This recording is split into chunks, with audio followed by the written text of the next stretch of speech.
अस्सलाम वालेकुम friends, hope you guys are doing good. अल्हम्दुलिल्लाह मैं भी यहाँ पर ठीक हूँ दोस्तों। क्या आपने कभी 1 लाख रुपए का पाइनएप्पल खाया है दोस्तों? जी हाँ, ये ऐसे किस्म का पाइनएप्पल भी अवेलेबल है जो 1 लाख रुपए का है दोस्तों। मैं आपको ये बता दूँ कि ये पाइनएप्पल हिंदुस्तान में मौजूद नहीं है, इसकी खेती इंग्लैंड में की जाती है। जी हाँ। अब सवाल ये उठता है कि पाइनएप्पल इतना महँगा क्यों है? जैसे कि हम लोग जानते हैं कि पाइनएप्पल यहाँ पर भी उगता है और ये विटामिन सी का एक अच्छा सोर्स है, फिर मैंगनीज़, पोटेशियम का भी अच्छा सोर्स है, मिनरल्स का सोर्स है, एंटीऑक्सीडेंट्स है इसमें, तमाम चीज़ें सब ठीक है।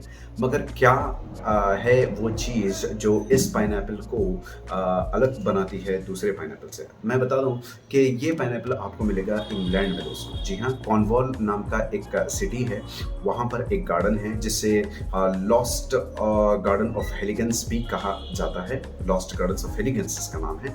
उसमें इसकी पैदावार की जाती है दोस्तों। इस वजह से ये पाइनएप्पल बहुत ज़्यादा फेमस है। और मैं आपको बता दूँ कि और क्या-क्या बातें हैं।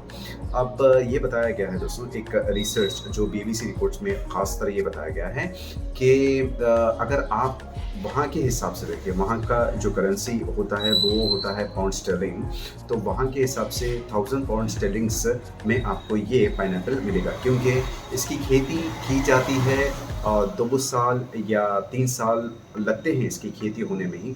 मतलब आसानी से ये उगने वाले पाइनएप्पल नहीं है दोस्तों, आसानी से ये नहीं उगते हैं, तो इसकी खेती में 2 या 3 साल लग जाते हैं। इस वजह से भी ये बहुत ज़्यादा महँगा होता है। अब ये कहा जाता है कि ये पाइनएप्पल ब्रिटेन में लाया गया था 1819 में, ठीक है? 1819 में इसको ब्रिटेन में लाया गया था। अब ये एग्ज़ैक्ट लोकेशंस ये बताते हैं कि कीव गार्डन्स या आपको कैरेबियन बताते हैं। तो कैरेबियन होता है वेस्ट इंडीज़ से, तो वहाँ के वेदर कंडीशंस के हिसाब से यहाँ पर इनको ये इंग्लैंड में जमना थोड़ा-सा मुश्किल हो रहा था। जो वेदर कंडीशंस अब हम क्यू गार्डन्स के लेते हैं तो ये साउथ वेस्ट लंदन का ही है, मगर ये प्लेस में इसको कॉर्नवॉल में सेट नहीं हो रहा था, या कैरेबियन या वेस्ट इंडीज़ के कुछ रेयर चीज़ों में से ये पाया गया है, ऐसा भी बताया जा रहा है, यानी कि कैरेबियन आइलैंड बताया गया है। तो वहाँ के वेदर कंडीशंस इसको बिल्कुल सूटेबल नहीं थे। इस वजह से ये लोगों ने एक प्लान बनाया, एक ग्रुप बनाया, एक सेट ऑफ टीम बनाई, जिसमें कि कुछ एक्सपर्ट्स थे। जिस ग्रुप का नाम जो पाइनएप्पल के लिए काम कर रहे थे, उस ग्रुप को डीना ग्रुप कहा जाता है। तो ये लोगों ने बड़ी पूरी कोशिश की ताकि इसे मतलब अच्छी तरीके से उगाया जाए। अब उनकी जो लैंड थी, जो कॉर्नवॉल में जो लॉस्ट गार्डन्स ऑफ एलिगेंस थी, वो सूटेबल नहीं थी।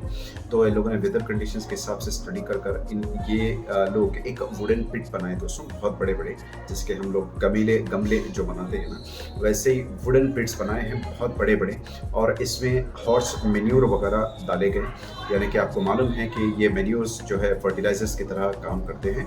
और इसके बाद इन्होंने कुछ स्पेशलाइज्ड हीटर भी इसमें रखे हैं, जिस वजह से और कुछ वेंट्स भी लगाए हैं, यानी कि कुछ होल्स वगैरह भी लगाए हैं, जिस वजह से ये हीट जो है उस मैन्योर में पास हो और उसे एक वार्म क्लाइमेट टाइप उस पर्टिकुलर सीड्स को दे सकें या फ्रूट को वो दे सकें, जिससे ये उसमें पैदावार करते हैं या उसका क्रॉप मतलब जो कल्टीवेशन करते हैं। वेदर कंडीशंस को बिल्कुल ही उस वेदर कंडीशंस में लाया गया जिसमें कि ये पाइनएप्पल उगते हैं, और पाइनएप्पल आप देखने में मतलब कुछ अलग से नहीं लगेंगे।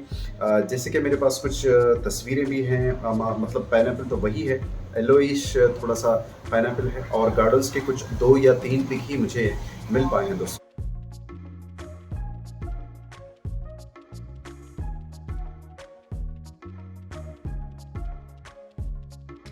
मैं आपको बताऊँ कि 2013 में इसका रिस्टोरेशन वर्क शुरू किया गया, जिसे इम्पीरियल म्यूज़ियम वालों ने शुरू किया, फिर इसे इंटरनेशनल एक्लेम भी मिला है। तो अब बहरहाल इसका मतलब जो भी काम था वो फिर से स्टार्ट कर दिया गया है। अब ये अच्छी तरीके से काम भी कर रहा है दोस्तों।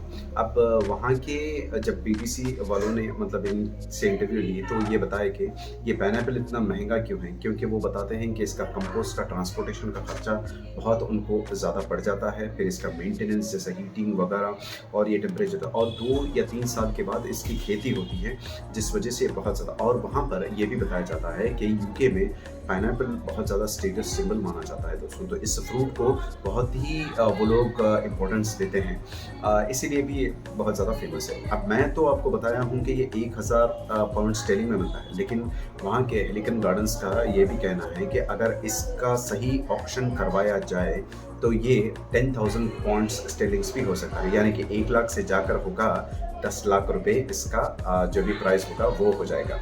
तो दोस्तों ये फ्रूट यहाँ पर है या नहीं इसका कुछ एग्जैक्ट पता तो नहीं है, मगर ये फ्रूट इंग्लैंड में आपको यूनाइटेड किंगडम में तो ज़रूर मिल जाएगा और इसका दाम सच में 1000 पाउंड है। तो उम्मीद करता हूँ दोस्तों कि आप लोगों को ये छोटी सी इन्फॉर्मेशन पसंद आई होगी। अगर पसंद आ जाए तो हमें लाइक, सब्सक्राइब, शेयर करना बिल्कुल मत भूलिए दोस्तों।